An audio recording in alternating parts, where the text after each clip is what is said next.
6 out of 10 Republicans recommend FTR Radio to everyone they know. The other 4 are rhinos. FTR Radio. Online at FTRradio.com. FTR Radio salutes some of the great Democrat presidents in the radio era.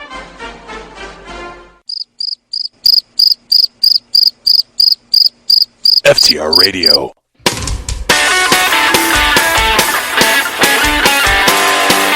You're listening to Liz and Taylor. Alright, so why can't I get another tattoo? Come on. Because you get another tattoo, then you start talking another gun. But not the movie star, the battling duo from the Right War on FTR Radio. Oh, come on. You're the one who said it. That was a joke, partially. Enlist in the Right War. Won't cost you nothing. Not as good as military service, but it's got to count for something, right?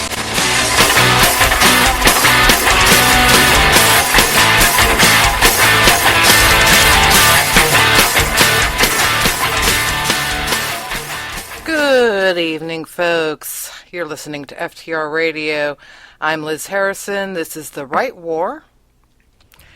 And for anyone who was paying attention to Twitter before tonight's show, there was a little bit of an argument about the infamous chains. There was? Yes, there was. I had nothing to do with that argument. I know. You had nothing to do with it. I'm not mentioning any names. I'm innocent. I'm innocent. Well, see, there was an argument about whether or not I preferred to wield whips. So I figured I'm going to clear the air, and this might be a little bit shocking to some people. I know a few people who will be laughing hysterically at this one. But, well, the chains are out, and being the magnificent individual that I am, or at least highly capable, I'm the one who's chained to the wall, but I can still reach the controls. That's why are you chained to the Jason Pye from Freedom Works? It really just got uncomfortable. And I got tired of being called a dominatrix. I don't like being called a dominatrix. Well, you guys have like an obsession with like tying people up in chains and all these things. I mean, I can understand why people would have that perception. It's not an obsession on our part. This was something that started out as a little joke, and you know how these things go. Somebody makes a joke about something, and then people start asking, namely our loyal listeners, and they want to hear it repeated. And then, for whatever reason, bizarre things stick. Like that time Taylor said he was in bed thinking about me, and then said he was thinking about you, because that was hilarious. Exactly. I just wanted to bring that back up because I thought that's so nice you did. I love you, Taylor. I know you do. Now, if anybody wasn't creeped out over the whole chain thing, they should be now. Exactly. This is what we do, and it's what we do best. Just leave us alone. Don't worry about it. Just let it go. Exactly. Now, are we supposed to be... Whack! Don't call me a dominatrix. Ha ha. Tom, stop, please. Anyway, do we need to be shipping tea to Texas? You know, for a tea party in the Gulf of Mexico? What? Why? You were saying something about that before we got on the air via text or something. I was talking about taxes, not Texas. Oh, I thought you mentioned a problem. No, I thought you mentioned specifically Texas, that they were having issues with their taxes. No. I want to have a tea party. Oh, Liz, play it. Play the kid. Just play the kid. Really? Yes. Okay. This is the Pint-Sized Pundit, and I'm here to tell you that anything Taylor says on the right war is his opinion and his opinion only. He does not speak for his employees, his employers, employer, or anyone else. He especially does not speak for my mom unless she says so.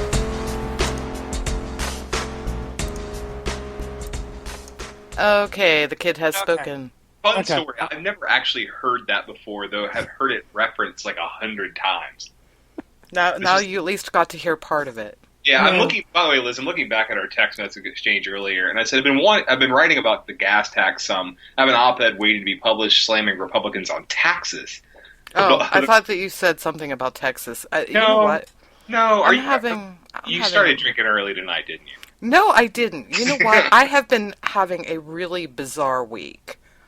I mean, it really has been. My brain is like on total overload, and I blame certain individuals entirely, but it would be unfair to name names because I love them dearly for what they're doing to me, even though it's making me insane for the moment. Is one of them on the show with us right now? Huh? No, actually, he has absolutely nothing to do with it. If you were one of the individuals who was like if you would have come to me and said, "Oh, Liz, by the way, I'd like you to write somewhere," doing columns instead of the short little news bit crap that you've been doing for too long. Yeah.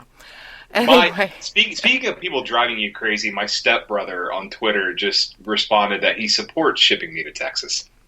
Oh, okay. Yeah, thanks, John. Appreciate that, buddy. I'm okay with you being shipped to Texas, by the way, because, I mean, we've got great Mexican food, we've got great music, we've got a nice, punk rock scene down here. I'm starting to think about doing a GoFundMe. And should I just add Jason in? Because mine was going to be to relocate me to Fort Worth. Yeah. I keep hearing Austin. I don't think that I can handle Dallas. Just saying. Nah, you want to be in Fort Worth. Yeah, I hear Austin's a really cool town. You want to be in Fort Worth. You want to be in Fort Worth. You want to live outside of Austin. Fair enough. Right. Fair enough. Yeah. But no, the reason why the place where I would like to have the tea party is in the middle of White Rock Lake. And I want to do it by using plastic bags full of tea. And then dumping the tea, not the plastic bags, dumping the tea into White Rock Lake. Over this stupid plastic bag 5-cent tax that they're doing for individual plastic bags. They do and that. Paper bags. Paper bags. Yeah, they do that in DC too, and it's really annoying. It's really, really annoying. And here's the funny thing, all right? The big stores like Whole Foods, Central Market, CVS, they're able to get around it. You know how they're able to get around it? Because they just reduced the size of their paper bags by like 2 inches. Mm-hmm. And so they can get around it so they don't have to charge their customers. But the little guy, the small store, can't absorb those sorts of costs. They can't absorb those kinds of costs. And so they're losing money. It was really funny, and this goes into the broader discussion about regulation. My congressman, the guy who thinks Guam's going to tip over, Hank Johnson, said this week that Republicans are unleashing an orgy of rhetoric against, or something like that. He used the word orgy. I don't remember what specific context or how he said it, but against Obama's regulations. And he said, based on this misguided belief or unproven belief that regulations hurt employment. Really? Yeah, it was the dumbest thing I've ever heard. Oh, not the dumbest thing I've ever heard. Guam tipping over is up there pretty high. But I don't know. It's just it's that kind of stuff. I mean, the little guy can probably deal with a plastic bag tax. Maybe not absorbing the cost, but increasing his prices or whatever. I don't know. But Oh, no, no, no, no, no. It's the Aldi solution. the You know, Audi solution. Yeah, the Aldi solution. What you do is you stop buying these super thin bags and you buy ones that are heavier with actual handles.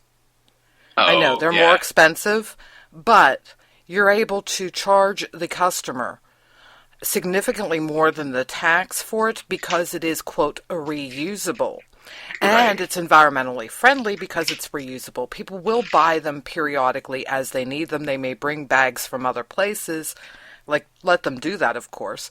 Yeah. But instead of going and screwing yourself with those stupid little plastic bags that rip as soon as you put anything in them that's sharp, yeah, buy the better bags. The Yeah. people will appreciate it because a person is more likely to be all right with the idea of paying 25 or 30 cents for a bag that they know is durable enough to be reused and use it again at that store or elsewhere doing whatever. They appreciate that more than being charged a nickel or seeing their prices on groceries go up altogether to absorb the cost of the bags. Yeah, So a lot of people. there's their a lot of- solution. Yeah, a lot of people have those in DC. I use them when I shop in DC. If I'm there for a long period of time and I have to get groceries, I'll take a bag with me and go to the grocery store with it. I actually have several of them. We don't use. Funny enough, we have them. We have about 5 or 6 of them in our house here. We don't use them here. Like, we just don't think to take them out of the house and go to the grocery store with them. But I don't know. No, I'm not even saying necessarily reusing them at the grocery store. I mean, I know people. Like, we have a bunch of the moms and scouts that they come to a meeting and they have to bring stuff. Out come the Aldi bags. Yeah, right. You go out Yeah. on a picnic at various parks, you'll see piles of Aldi bags because they sell them not only, like you could pay, I think it's 30 cents now a bag for the heavier bag, and then you can pay, I think it's $1.25 for a really big insulated one that keeps your cold stuff cold or your hot stuff hot. Huh. Yeah, they're disposable. They're not really great, but they do the job. And you use them until they won't seal up for you or they rip or whatever. And then you go buy a new one for $1.50. So. Well, I'm just going to go with my cheap plastic bags, the ones that rip, that I have to double bag my sodas in. It's just, Yeah, we use them for dog You know what poo. the stupid thing is? Here's the stupid thing. I recycle. oh, Taylor. I Taylor. recycle my paper bags. I recycle my plastic bags. There's a great argument to be made that recycling actually contributes to pollution more than just dumping it in the landfill, right? No, I haven't heard that argument. You should watch the episode of Penn and Teller's Bullshit. They covered that. Yeah, and the whole making people separate their recycling stuff is covered with how things are made, I think it is. Waste Management Corporation. Yeah, they take your garbage and the machines that they use at most of their landfills remove everything that would be the horrible, oh, you put that diaper in the garbage, it's going to last 1,000 years in the earth. Yeah, no, it doesn't work that way. It either gets recycled or incinerated because it gets cycled out of the, quote, organic garbage that they're able to put in the landfill. So arguably they're doing, they're making mulch when they do the landfills now. Shorter, Jason and Liz, stop recycling because it's dumb. Exactly. Yeah, either the waste management companies have managed to figure out how to do it themselves, or... And honestly, recycling in the sense of reusing is better. Like the whole grocery bag used as doggy poo bag and, well, like in the chat room, cat litter and bathroom garbage bag. For That's what we tiny have. garbage cans. We keep, every time we go to the grocery store, we keep about half of our plastic bags. We just put cat litter in them. Exactly. Yeah, that's pretty much all they're good for. And occasionally I'll take one out to clean out my Jeep. Yeah. Well, like I said, the other thing they're good for is those tiny little garbage cans that you buy for your bathroom. Yeah, we use it for that too. Yep. I keep one of those out on the front porch. in the summertime for garbage for the kids. And my mother always tries to tell me, don't put sticky stuff in there, it will draw bugs. And I look at her like, and you think that this bag is going to make it back into the house? No, we tie it up and then we shove it into the garbage can. It never goes in the house. Why do I care if there are bugs in it? It's going to go out into the garbage truck. Brian in the chat room says the only thing that's an I can't read tonight. God have mercy. The only thing Thank and you. only one thing that's an economically feasible to recycle is aluminum cans because of the high energy requirements to mine and melt the material. Everything else is a scam and a way to control the behavior of the peasants. I'm not drinking tonight. That's a sad thing, and I still can't read. Glass is another one. Sorry, Brian. But glass is another one because the higher level of recycled glass that you have in a glass bottle for beer, in particular, the cheaper it is to produce it and the stronger it is. So, something else I learned in how it's made or something like that. If you're doing it just because it makes you feel good, that's fine, but you're really not doing anything. Unless, apparently, you're recycling aluminum cans and glass. Right. Again, sorry, Taylor. Whatever. Only statists recycle. I got called a radical earlier tonight because I said that if somebody owned property, they ought to be able to do whatever they wanted to with it. Somebody called you Do we radical. have to get out the list of extremism again? Because I'm not sure. You're going to have to... What was the context of the argument? I was asked, did I think that if somebody wanted to put a wall up around their property, that they ought to be able to do it? And I said, well, if they own the property, yes. Yeah, there's easement issues as far as how close to the property line and all of that happy garbage.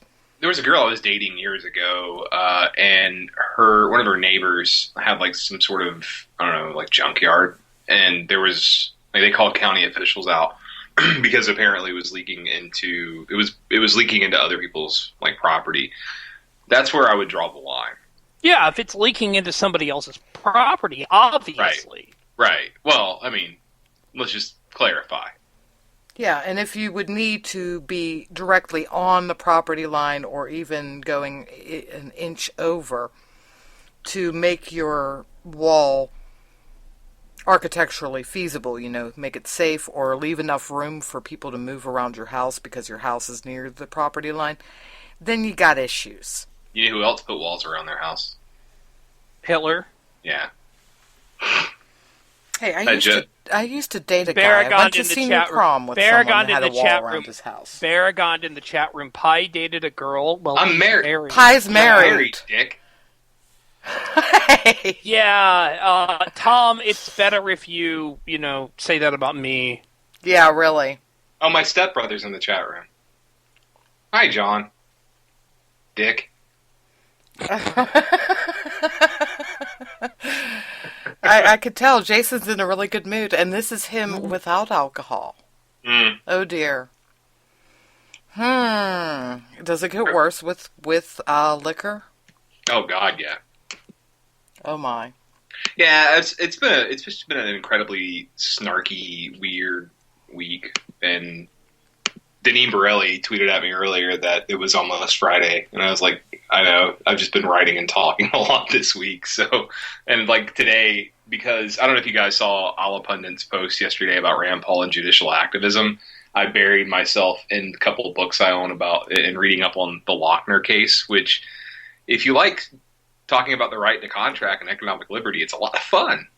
That's how we're kind of my opinion about the right to contract. Not necessarily changed, but when a lot of my opinion came from it was from reading the Lochner case and the summation that was done by Damon Root in Overruled. Yeah, actually, everybody should read. I actually pulled out Overruled, and I also pulled out The Conscience of the Constitution by Timothy Sandifer, who is with the Pacific Institute or something like that. And then Randy Barnett has a book. I haven't actually picked it up in a while, The Lost Constitution, which I'm pretty sure he mentions Lochner in there, but I need to go back and read it. But basically, I mean, Olive Putnam was just freaking out over how it could be used by Democrats to attack Rand Paul, that he believes that all state regulations that should be invalidated if they're not consistent with the Constitution. And I think he's just kind of overstating it. There was a 3-second reference to the Lochner case in a 20-minute speech. So there is dissent in the chat room. I'm not drunk.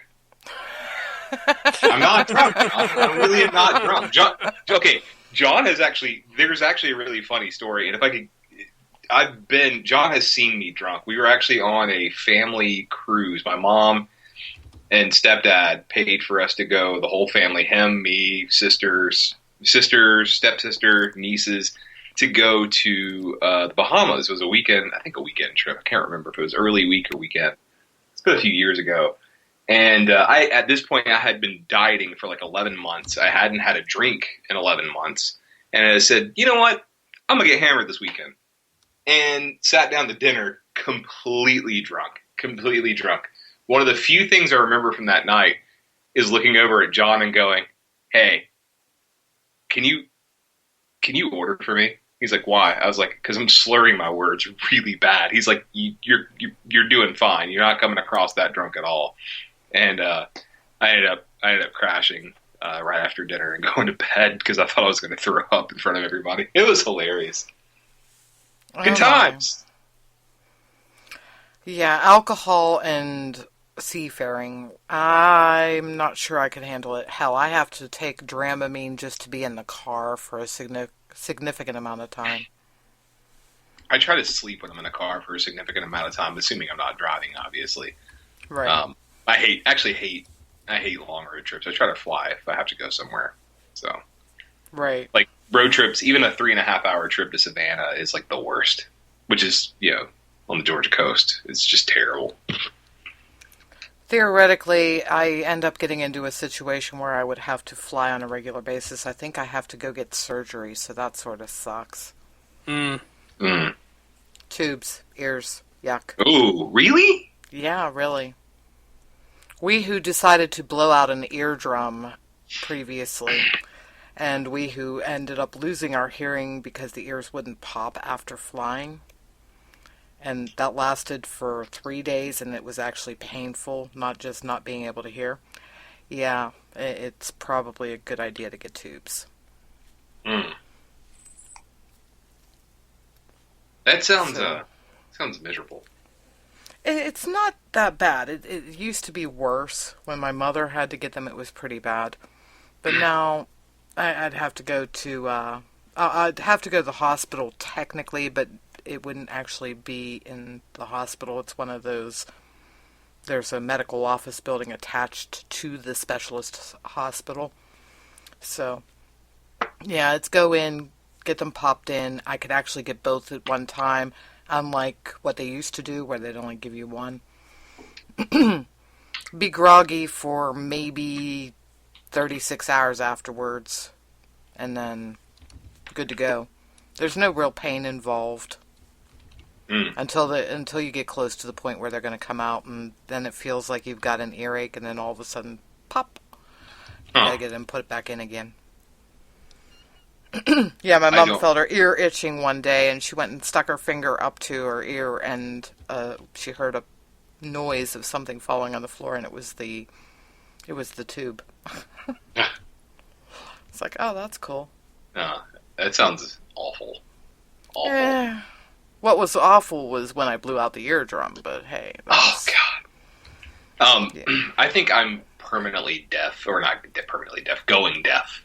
I mean, all the years of playing music and listening to music as loud as I possibly can. Not because I just enjoy loud music. It's just because I can't hear it that well, like in my headphones and stuff. So, like, I just have this like permanent ringing in my ears, and I'm pretty sure I'm gonna go like completely deaf at some point. So, sorry, what did you say? Exactly. Oh, no. I don't think I'm in danger of that. I tend to turn stuff down now. I only turn things up whenever I'm trying to literally drown out the roar in the household. So, that's starting to settle down because the kids are older. Yeah. That's why I don't have kids. It's not a problem when you don't have kids. We have dogs and cats. By the way, one of my cats is scratching on the door behind me. I don't know if you guys can hear it in the background. It's starting to get annoying. Nah, we can't hear it. Good.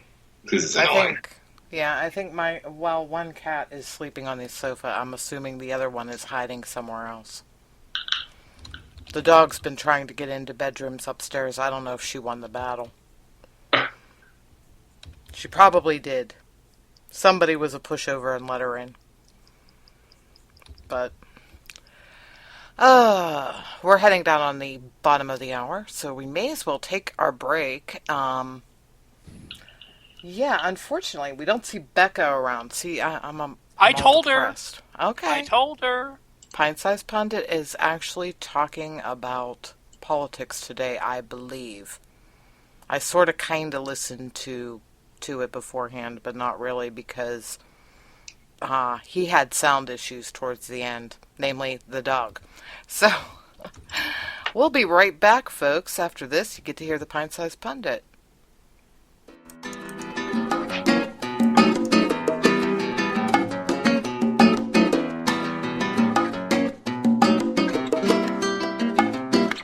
Hello, this is Liz Harrison from The Right War here on FTR Radio. And when I want to bring you the best conservative talk on the net, I use Radio Boss from djsoft.net.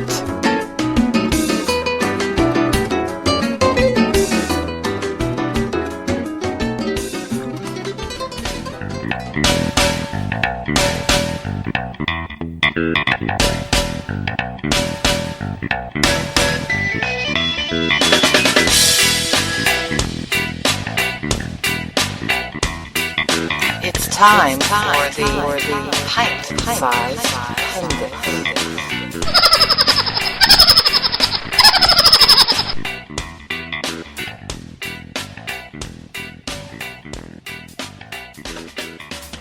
Hello, everybody. Well, today doesn't seem there's much out going on in sports, except the Pirates could get some Asian shortstop. Don't think he'll be starting. Let me think, what else? Cavs starting to suck. LeBron is just not putting up what I think he should be putting up for the Cavs. I was expecting more from him, and I just don't think that he's putting out what he really needs to, and I think that, he's getting injured a little too often. Well, with that, let's go on with France. As Jon Stewart said, all hail the Pencil King. Did we do this on 9/11? That's my question, because I was probably in my mom's arms when 9/11 happened. So, did we do this for 9/11? Walk through the cities and carry things that resembled what happened. I don't know what would resemble a U.S. Trade Center. But anyway. So yeah, reply back if we did that. Somebody tell me that. And also, let me think. What else is going on out there? Oh, other than what's sounding like what you would see in your average apocalyptic movie, where it starts off with all kind of terrorist stuff, like, terrorist attacks there, this, that, there. Terrorist attacks happening everywhere. And then Obama going out there saying, we'll talk to them. We will talk to them. Yeah, talking to them isn't gonna work. You can try and do all you want with gun safety, all of that, but you can't stop insanity. Insanity runs through you. Very much. So, goodbye. It doesn't matter who we are. What matters is our plan. You should have respected my authority.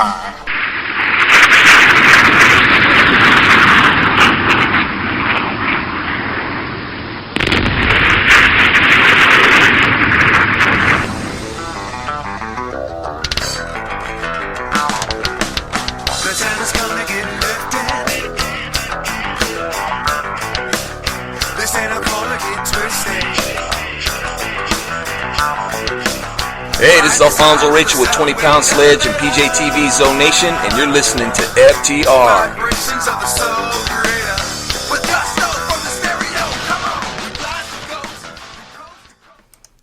And we're back. Oh dear, the kid. In rare form tonight. I love my size. You know you're doing it wrong as the president when the 13-year-old figures it out. Just saying. Just saying. We need to send him to Washington. He needs to be the new Secretary of State. Because he can't do worse than John Kerry.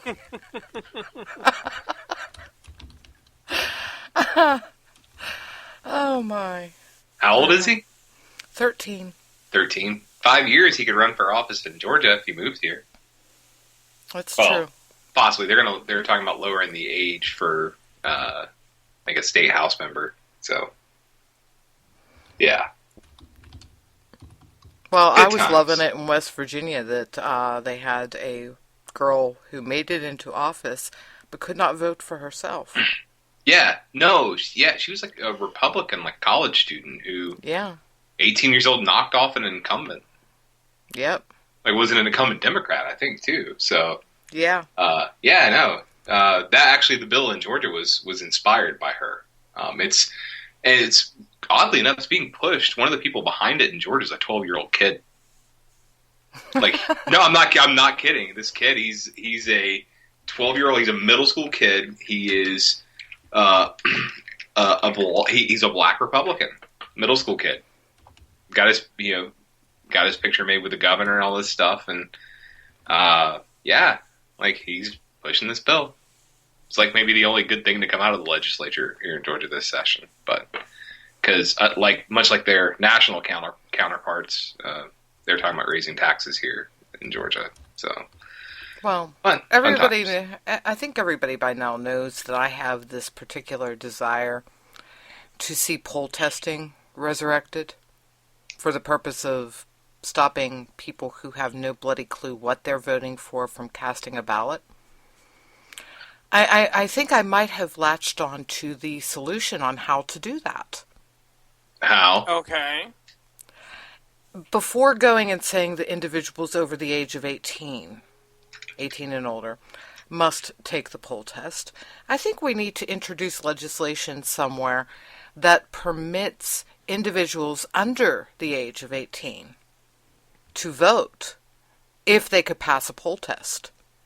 If they can demonstrate that they understand the process, they understand government, they understand what the offices are and the functions of the individuals, like what their job would be if they won, the functions of the various offices, why not? It's interesting. Like, did you see Arizona passed a law today? I think their governor is going to sign a law that states that high school kids, in order to graduate, have to pass a civics test. Like, it's not a poll test, and I don't know that I would support a poll test, but it's a civics test, basically saying, like, you have to be able, it's like similar to the citizenship test that someone takes to become a U.S. citizen. So I actually don't hate that idea. Right. Yeah, so it's interesting.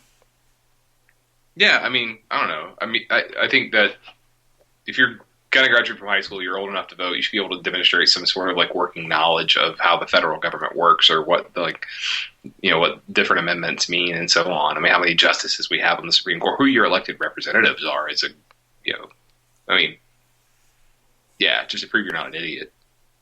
Exactly. But maybe I'm an idiot for even saying that, so I don't know. Oh my, that's just mean. You should work on yourself.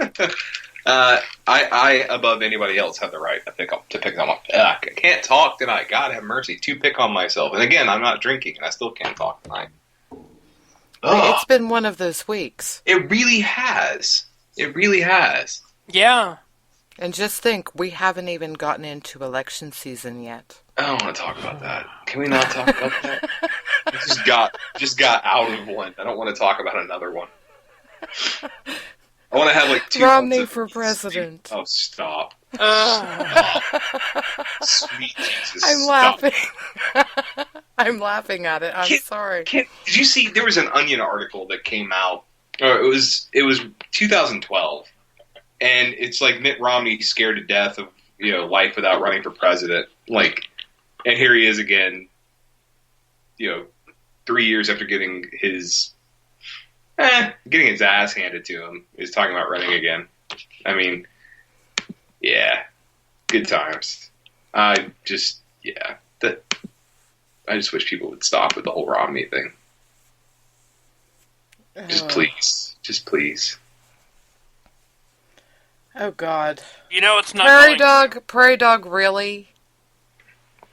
He says in the chat, maybe it's like the Dr. Johnny Fever when he did the drinking test. He got faster as he got drunker. Of course, it pissed off the state trooper or cop or whatever it was that was there. Oh, my. Heinlein suggested a voting booth that had a screen in it. When you go in to vote, a quadratic equation appears on the screen. If you solve it, you get to vote. If you don't solve it correctly, you never leave the booth. I never leave the booth. Same here. Yeah. A friend of mine's text messaging me and saying, how about Huckabee? Oh, gosh. Right? I mean, like, it's Jeb Bush, Mike Huckabee, Rick Santorum. It's like, and Chris Christie. It's like the 4 horsemen of the apocalypse. Yes.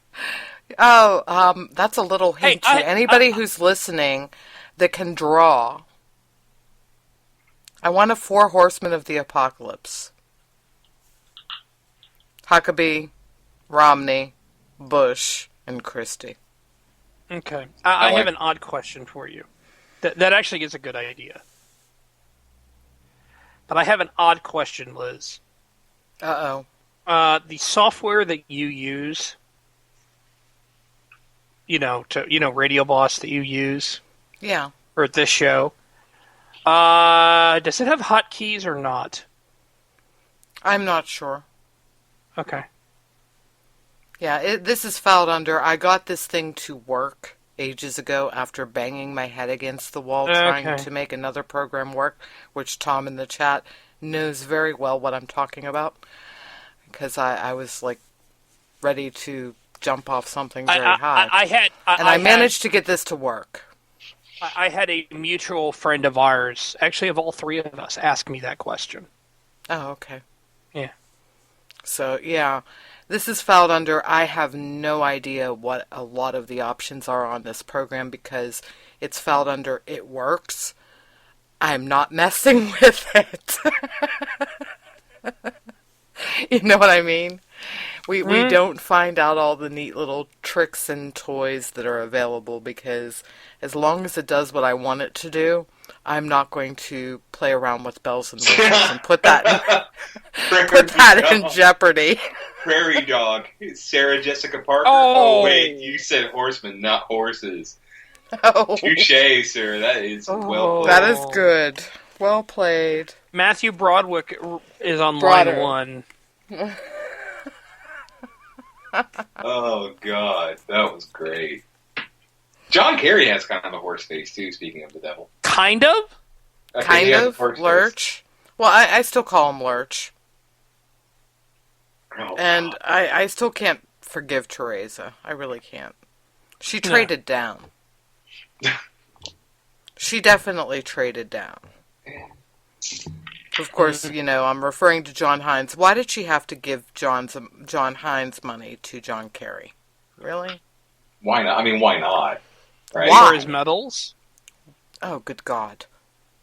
Or are they thrown in the river? I don't know. I don't care. Okay.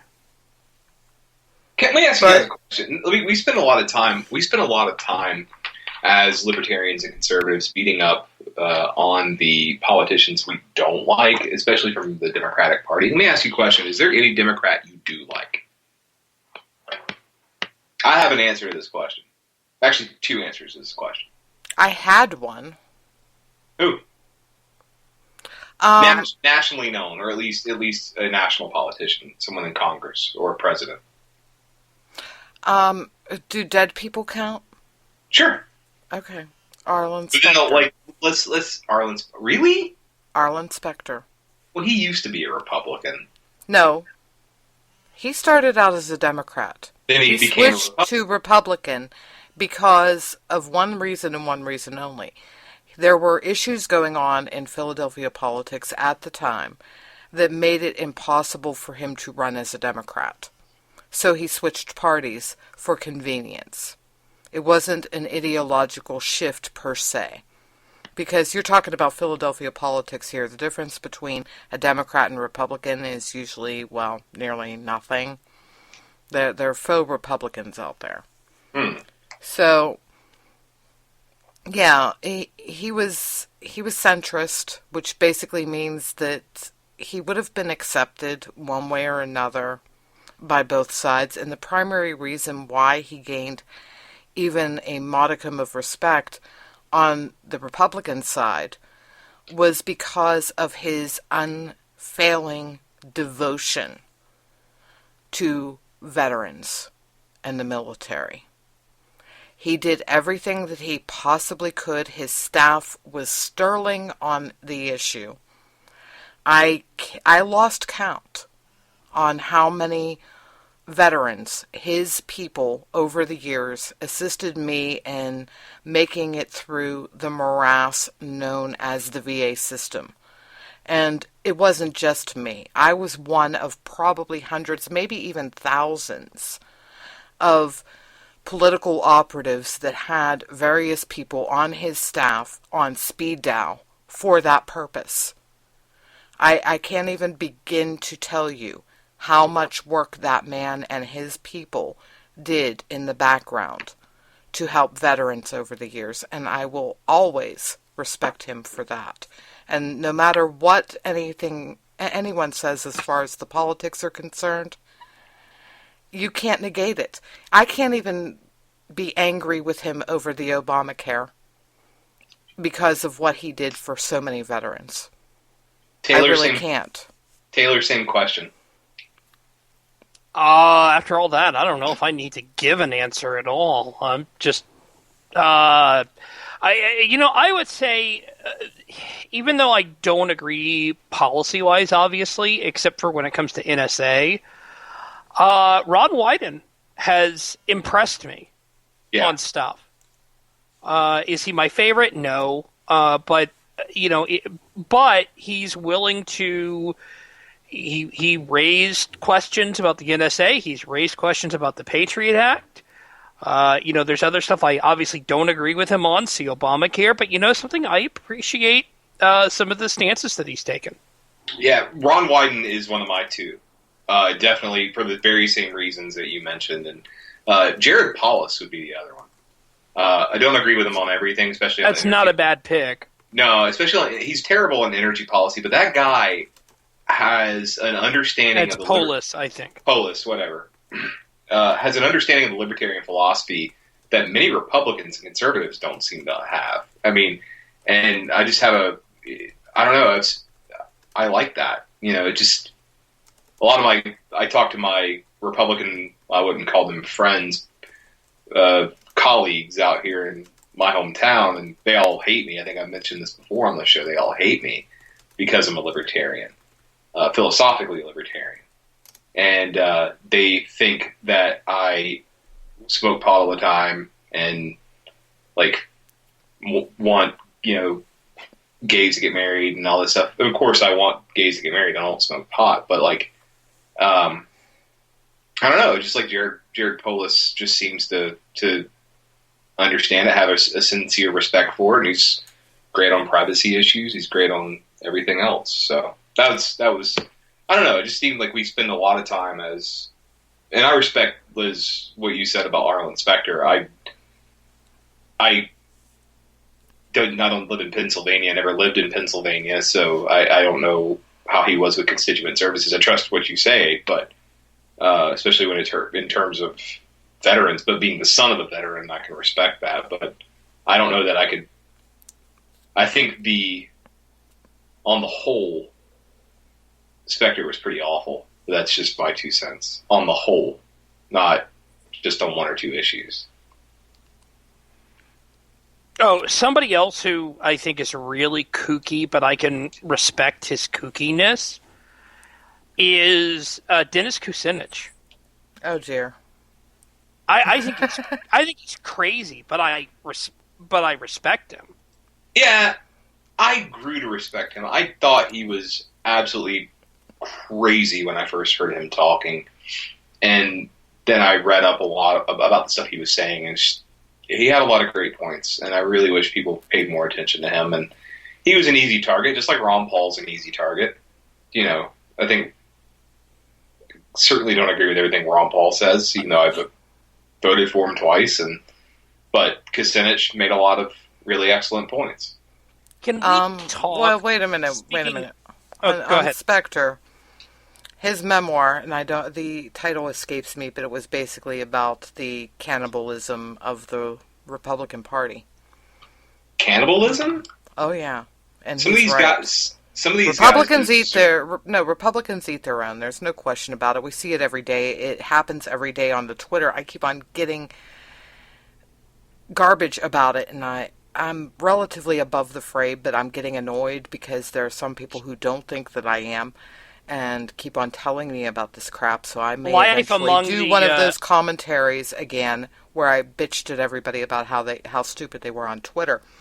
But he was right about the cannibalism, and arguably probably part of the biggest reasons why you don't like Arlen Specter were the reasons why he was an excellent statesman in the Senate, the way the Senate was actually meant to run. Because the reality of the situation is that we are in a dual-party system. If a law makes either party really, really happy, it's really, really bad. That's all there is to it. Nobody should be walking away from the table happy. At least not completely so. They should be a little bit happy about some of the things. They should be really upset about other things. Because that's the way our nation is. We're talking about a representative government, and if one side is walking away with a smile on their face all the time, you're not representing half the nation. So, it's not pretty. It's ugly. There's no niceness involved when you're on the floor. But Specter came from a generation where when they left the floor, you went out to a bar and you had drinks with the guy that you were just calling a son of a bitch. No, I get that and that part of it. That's something that we've lost because we have one of the most divisive governments that we have ever had in the history of this nation. You have to go back before the 20th century to find something as bad as what we have now. I don't know if I would go that far. I mean, I can't point to examples offhand where to say, no, you're wrong. I just don't know that I would go that far. Yes, we're in a divisive time. Specter has a point in terms of the relationships that there can be political disagreements. You leave that stuff on the floor, just like you don't hold grudges if your baseball team is beat. You just leave it on the field. But at the same time, Arlen Specter, on the entire spectrum of issues, was terrible, was awful. Some of his final votes were some of the worst pieces of legislation that come down the pike in years. The stimulus, Obamacare. Like, I'm sorry, I can't give him a pass on that just because he's a nice guy. I mean, I'm not going to go out of my way to say he's a son of a bitch and deride him personally. He may have been one of the nicest guys I would have ever met. I have friends locally who are Democrats, I have friends in Washington, D.C. who are Democrats. We hang out, we drink, we talk. I think they're great people. Jason, just say it. Just say it. Some of my best friends are Democrats. They're not my best friends. I'm not that close to them, but I mean, I have some of my best friends are. Joke. Never mind. Yeah, I know. Some of my best friends are social conservatives, and we have knockdown, drag out arguments over gay marriage, for example. And we walk away disagreeing, go have a drink, and talk about sports or talk about something else. But being a statesman, Tom, being a statesman is not all it's cracked up to be, in the sense that there's a difference between being a statesman and compromising your principles all the time. You can be a statesman, be nice to people, and still be a principled person. Arlen Specter was not that on a lot of issues. He was great on some, sure, but let's not be revisionist in our history about what he did and how much debt he contributed when he was in Congress. He voted for debt constantly. Yes, he voted for spending constantly. As both a Republican and a Democrat, but arguably more as a Democrat, and at that point he was in survival mode. Yeah, and he ultimately lost. Exactly. He got one more term in the Senate. He was gonna lose to the very guy who he ran against in the Republican primary in 2004. I mean, not just lose, but just lose miserably. And well, let's be honest though. He wanted to remain in the game. And no matter what the Commonwealth of Pennsylvania wanted from him, the reason why he got voted out was because of the Democrat Party. So he got cannibalized twice. It's not cannibalism. Yes, it was. It's because not cannibalism. Basically, he sucked. He sucked. He had been the loyal vote when they needed it. Hang on. That's the problem. He was a loyal vote when they needed it. Hang on, both of you, because we've got, 3 minutes left, and so I want everybody to, not want to kill each other by the end of the show. Liz, tell Jason that you love him. Really? Liz, tell Jason that you love him. I've never told Jason that. Liz, tell Jason that he's on the show next week. He knows he's on the show next week. We've had knockdown. Liz and I have had knockdown dragouts before. Jason, tell Liz that you love her. I'm not telling Liz that I love her. Liz, I respectfully disagree with you, but you are totes cool. Okay, that works. Liz tells Jason that he's totes cool. Jason, you're totes cool, but only because Matt Kibbe says so. Oh, he's glaring at me. He is glaring at me. Oh, come on now. You didn't like the Matt Kibbe reference, really?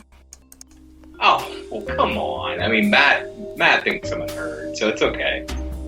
He thinks you're a nerd. No, I'm kidding. I don't know what Matt thinks. Oh, give me a break. Matt loves you. We'll see. If he's listening tonight, how you doing, Matt? and yeah, if Matt is listening tonight, yes, we love Jason very much because, he is such a wonderful voice for Freedom Works. And a wonderful voice for freedom. Exactly. Unless I'm saying bad things about Arlen Specter, in which case I'm a terrible person. I'm a Pennsylvanian. I know. Now you'd like the Republican that I like, so and it's a shame that he is no longer with us. Who? We probably would not have John Kerry to the extent that we do if he was alive. And that would be John Hines. And we wouldn't be worried about Rick Santorum. We would have John Hines on the ballot for the presidency, and he would kick ass. Just saying. Oh, man. My favorite Republican is Thomas Massey. There you go. Hands down. Nicest guy you'll ever meet.